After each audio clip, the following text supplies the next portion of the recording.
Okay, protest and the results. And by no means, I'm not saying that people shouldn't protest and don't have a right to protest. Hey, do what it is that you do. For me, and my view and my perspective and my approach, even with these videos, my purpose is I see a lot of people are protesting and they don't have any knowledge as to the big scale of the problem.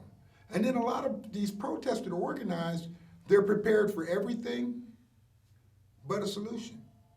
When a solution comes, everybody's stunned. What do we do now?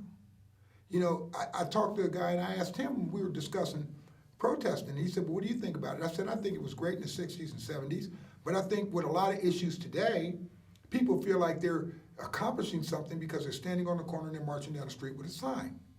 And I said, well, what is their purpose? Well, we want to bring awareness. Okay, awareness to who? Well, to the people that are oppressing us. Well, if I'm oppressing you while you're out there on the corner, if I have that much power while you're on the corner marching, I'm sitting 15th, 16th floor looking down at you in the air conditioning, and believe me, you don't have to bring awareness. I know I'm oppressing you. That's why you're being oppressed, because I'm oppressing you. So you're trying to bring awareness to me about something that I know because I'm directing it at you. What are you accomplishing? You're there 8 hours. The officers, yes, we have to endure a lot of junk, more or less, while we're out there, but guess what? We're making overtime. So the officers are making overtime. The system that you're protesting against, many times, these people aren't even at work. They're home. It's the weekend. They're not even at work. They're sitting at home looking at it on TV. So you can go out and you can protest, and you say, well, we want to bring awareness to our cause. Okay. But if I'm a person that's curious about your cause, and I say, you know, when I get back to wherever it is I'm going, I'm gonna research them on the internet. I'm gonna find out what they're about. It sounds pretty interesting. So I'm going down I-35 or wherever, trying to get to the airport, and all of a sudden traffic comes to a standstill. Well, I'm sitting in traffic for 3 hours because the protesters have now blocked the interstate. All right, I missed my flight. And then I find out in the news that I missed my flight and I stood 3 hours in traffic because you were protesting your issue. So now when I go back to research you, I'm going to key on every negative thing that's said.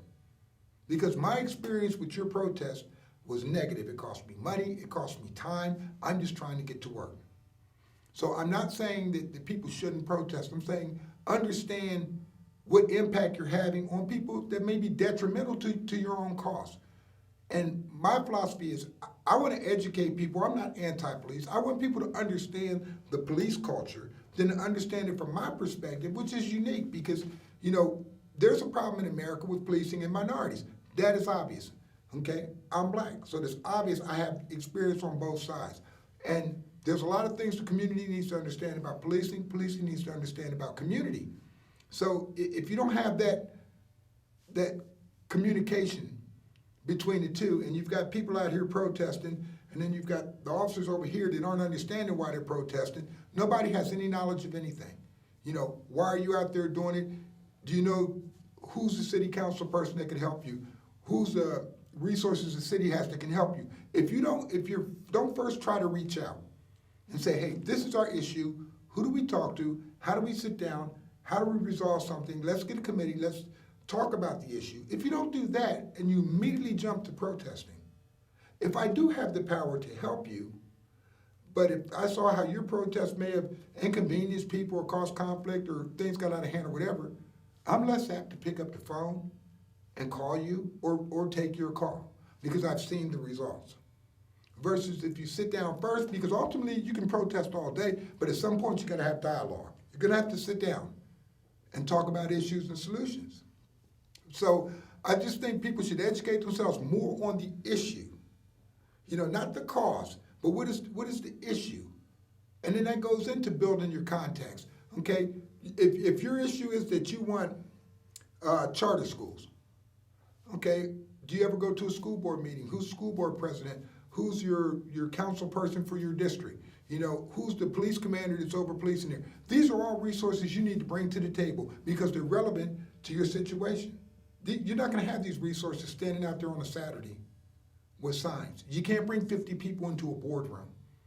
But you have to research and educate yourself on what's going on. Some of the things that I'm putting out is to help people to where they can sit down first and go, wait a minute, before we go out and do that, let's sit down with our city council person and say, hey, we're kind of figuring out this community policing thing. We're trying to figure out, our rights as far as protesting, and this is what we want to do. Do you think we should do this? Is there another way we can do it? Can we meet with the mayor? Can we meet with and sit down? And then everybody can't talk. That's one of the things. Everybody can't have a voice. It can't be chaotic. Elect your leaders, and when you do that, they don't always have to be the preacher in the community. They don't always have to be the captain or the commander in the police department. I can guarantee you that beat officer that's out in the street knows more about what's going on in that community than that sergeant does, than that commander does, and then that chief does. They know because they're out there. And if you're gonna have any bond, it's gonna happen first between that citizen that sees that officer every day and that officer that sees that citizen every day. If people are gonna protest, do you plan and organize with the police department? Do you go to them and say, hey, we're planning to protest, and what we're gonna do, here's our agenda. We're gonna be here from 1 in the afternoon till 5. We're not gonna block traffic. We're gonna be standing on this city street from here to here, and we're gonna chant this, and that's what we're gonna do. Now, what you've just done is you've let the police department know, hey, we're not an immediate threat to you guys. We're not gonna bother you guys. This is where we're gonna be. This is what time we're gonna be there. This is what we're gonna say. So when you get these satellite people who infiltrate groups, and they're just there to cause chaos, once they start, the police can immediately start identifying them. Okay, this guy's not with the program or the agenda that we saw. This one's not with the agenda we saw. And you can pick them out without vilifying the group. Now, what that does to the protest group is they're gonna start coming and saying, hey, you need to come get this guy. He's not with us. So now what do you have? You got the protesters and you got the police working together to ensure a peaceful protest, and the police officers don't have to get into conflict, and everybody goes home. But the protesters have to let the police know what's going on, and the police have to be in good faith. Don't tell them you're gonna do something and you don't do it. If you know that you have officers that may not be your best ambassadors in the community, don't put them up on the front lines in contact with people. If you know they have a hot temper, don't put them up there. If you know they have an issue with the Klan and that's who's out there, don't put them up there. If they have a problem with Black Lives Matter, and don't sit them up there. So you have to really, don't just put bodies up there, because you could put a massive amount of people up there to put up a show of force, but all it takes is 1 or 2 officers who have a problem with that group that's protesting. Now what do you have? You made the headlines off of one person. Just like you place armored vehicles and all these other things, it's a matter of, in Ferguson, perfect example, I can't remember his name, there was a white lieutenant that was there, and those people were tearing up the city. But all those people, those black people, they loved there was a white lieutenant that all of them were walking up and hugging, and they gravitated towards him because all of them talked about how he was fair, and they trusted him, and they knew him. In the midst of all that protest that was going on, you had the St. Louis Sheriff's Department, all the tanks and everything was out there. It was that one white lieutenant that all those people in the city knew from going to their schools or just interacting with them and talking, and they're coming up and hugging this guy. Why? Because he was transparent and he was real. So it's who you send out there. Put your best people up there. And it's not to say that if you're not on the front lines that you're not a good officer. I'm not gonna fit in every aspect of the police department's plan. Nobody is. You put your best players on the field to run a particular play you have to run. And it's the same with the protesters.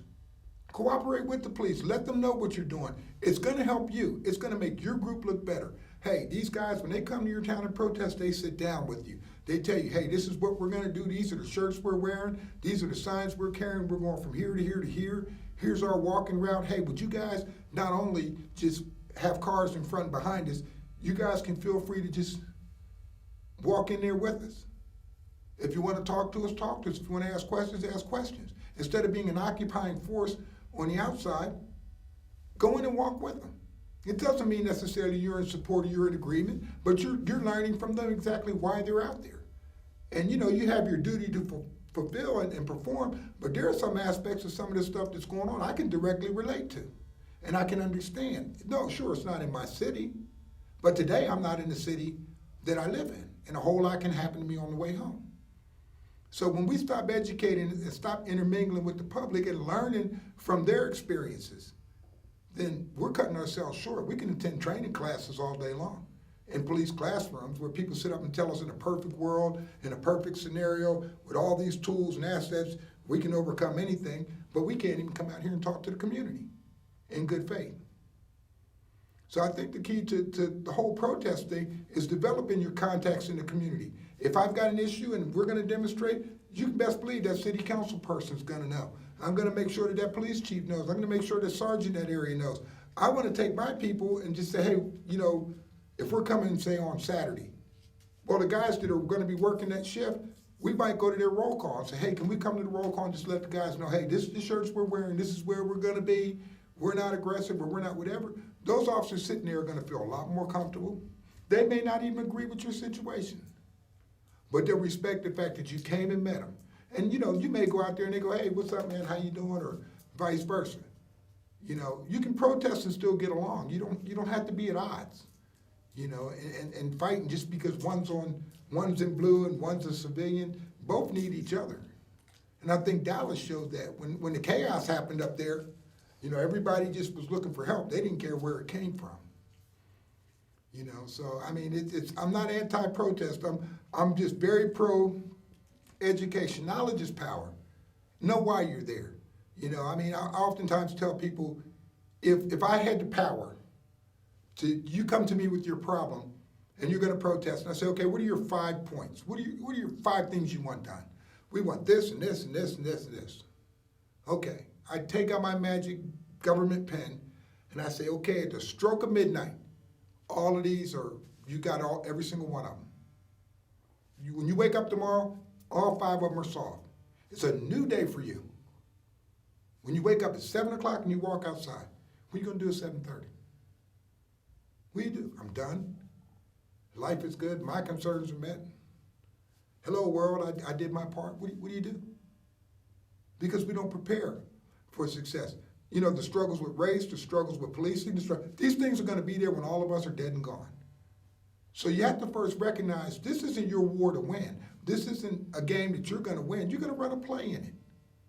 And you're going to do the best, and somebody else is going to pick up that ball that you have, and they're going to run with it. I don't do this for me. It's not like I'm going to save the world. I know I'm not going to. And I've had, you know, some officers say, well, you're out there trying to save the world. No, I'm not trying to save the world. I'm trying to let the world know that somebody cares and somebody sees what's going on. And no matter what happens to me, somebody's going to pick up that ball. And however much work I do, that's that much less they have to do. And that's how it moves on. It's not about me changing anything or me winning anything. If I could get police reform or congressional hearings on police reform, I would consider everything I've done a success because policing needs to be reformed. And that's what a lot of this protest is about. These people are screaming for reform. You know, we've got all these tools, cars and high-tech rifles and computer systems and DNA. We've got all this technology. We're like a quantum computer, the fastest, most brainiac computer ever developed by man, running on MS-DOS. Because a computer is only as good as the operating system. And the policing operating system is ancient, it's old, the concepts and principles are outdated, communication is taking a backseat to reaction. And that's why we're in the situation we're in today. We react first and then try to communicate why we reacted a certain way. Where if we communicate, we don't have to react. So, you know, we need to fix this computer. You know, your iPhone will tell you when it's time to update. You can be asleep and wake up and it'll tell you update. Policing hasn't updated in how many years? What's our job? Go catch the bad guy. Not go solve the problem. You know, even in neighborhoods, you know, where you don't have problems anymore. Policing has gotten so number-oriented in police administrations. You can go from a high, outrageous crime level. Outrageous. And of course, you got all these arrest numbers and people are complaining about the crime. 10, 15 years goes by, you've knocked out 90% of this crime, 80% of it. It's slow, it's quiet, you don't have the shootings, you don't have all these things. That's your goal, that's what you work for. That's what you want to give to your citizens. That's what your citizens want. The officers are like, man, it's a lot quieter than it used to be. Man, I don't have to work all these murders and rapes and shootings and criminal mischiefs. Man, this is great. And then you know what they get from the administration? Your numbers are down. You need to produce more numbers. What are you doing out there with all your time? You're not being productive with your time. Your numbers are down. Well, I mean, the crime dropped. I'm not going to have all the arrests that I had 10 years ago, 15 years ago, 20 years ago. I think that's what we're looking for. So if you're in a department to where the pressure is to make those numbers, how do you make those numbers? You stop cutting breaks. You stop giving people verbal warnings. You say, I'm going to write that ticket instead of giving that warning. Yeah, he's a nice guy, but I need the numbers. They're breathing down my neck for numbers. So then what do you have? Is that policing? You're out there targeting the public at that point to meet numbers so somebody in an administration somewhere can go say, hey, look at how many arrests we had last year. Really? What kind of arrest? How many complaints came with these arrests? If you fought to get your crime knocked down, sit back and then do crime prevention. Spend that time investing in the community policing. Spend that time doing that, as opposed to looking for somebody to find some little thing that you can blow up and make an arrest on just to meet a statistic because you're under pressure for a quota. You know, and that's what aggravates the public. Did you have to make an arrest? Did you have to do this? Was there another way to do it? Did it have to get to that point? All because of numbers and politics. Why? Because the officers went out and did their job, and they dropped the crime, and the community did their job, and they kept the crime down. But somebody in administration wants numbers. We don't have the numbers we had 5 years ago. Yeah, we don't have the murders we had 5 years ago, too. Which one do you want? Which one do you want? But if you start making these numbers by unnecessary arrests, bad arrests, guess what? You're going to get those murder statistics again, and it's not always going to be civilians. Because when you start pushing people into a corner, they're going to fight back. They're going to retaliate. And then they're not going to trust you anymore. We worked with you to clean up the neighborhood. We protested, y'all met us, we worked together, we got it all clean, and all of a sudden you guys are out here pushing us around for what reason? Because that officer needs to feed his family. Man, if I don't get my numbers up, they're going to fire me. I'm going to have to go home and tell my wife and kids I don't have a job. So now you're no longer my friend or my partner in the community.